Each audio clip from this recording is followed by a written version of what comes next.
The North Korea dilemma is getting even more complicated for President Trump. Now it looks like both Russia and China have been secretly shipping oil to North Korea in violation of the United Nations sanctions. We told you last night how a U.S. spy satellite photos apparently show Chinese ships transferring oil to North Korean ships at sea. Now, two senior European security sources tell Reuters that the Russians have been doing the same thing.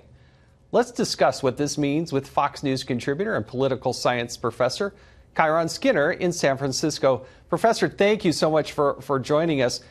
This is a very difficult situation. I mean, on one hand, you had a very impressive vote in the United Nations, only now to have evidence that both Russia and China are violating these same sanctions. What would you recommend to the president?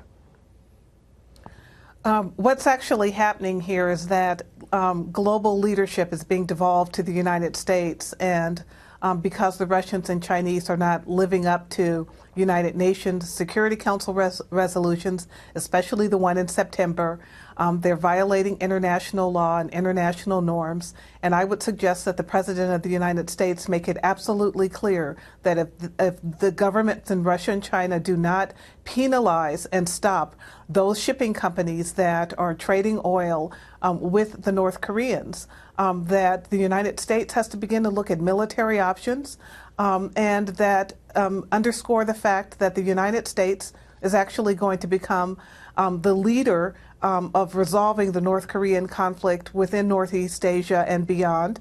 And that's not something I think the Russians and the Chinese want to happen. Now, to add the clarity that you're seeking, a military option against China and Russia is probably not viable, but they can do some things, for instance, such as a naval blockade. Is that what you mean by saying taking action and military action?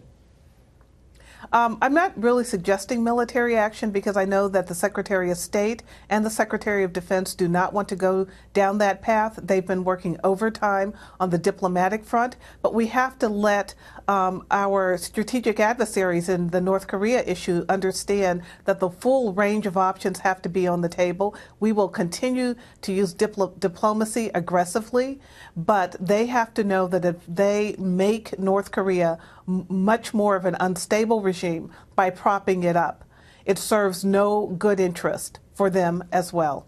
I don't think they quite understand it yet.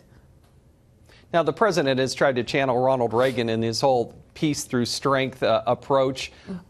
Is the United Nations as worthless as it seems from at least my vantage point? I wouldn't say it's worthless. It is a huge debating society where often in the General Assembly, the United States is the target.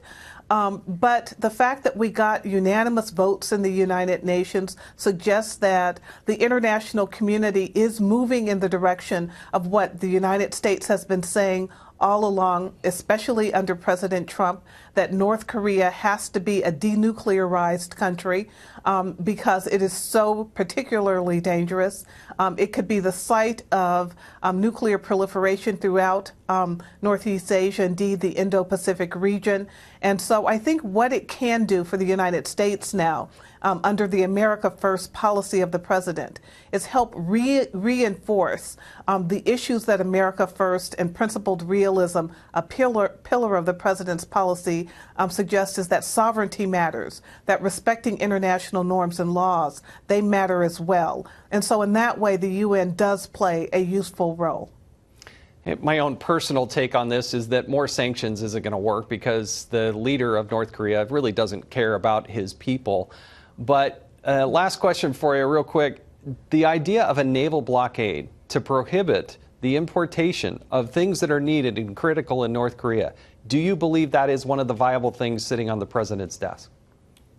I think it's being debated in the Pentagon and in the national security community. Whether it's on the president's desk, I don't know. But let me just speak to your pessimism on UN Security Council resolutions. They do work when there is compliance. And if given the strict nature of the most recent December resolution against North Korea in the Security Council, if indeed it's implemented fully, it has a punishing impact on the North Korean economy. The Russians and Chinese, if they don't comply, they are undermining something that could really bring North Korea to the negotiating table. Well, and I hope that President Trump continues to show the world how the Russians and the Chinese evidently are not complying with something that they were supportive of not too long ago. Professor, we wish you the happiest of holidays and a happy new year. And thank you again for joining us.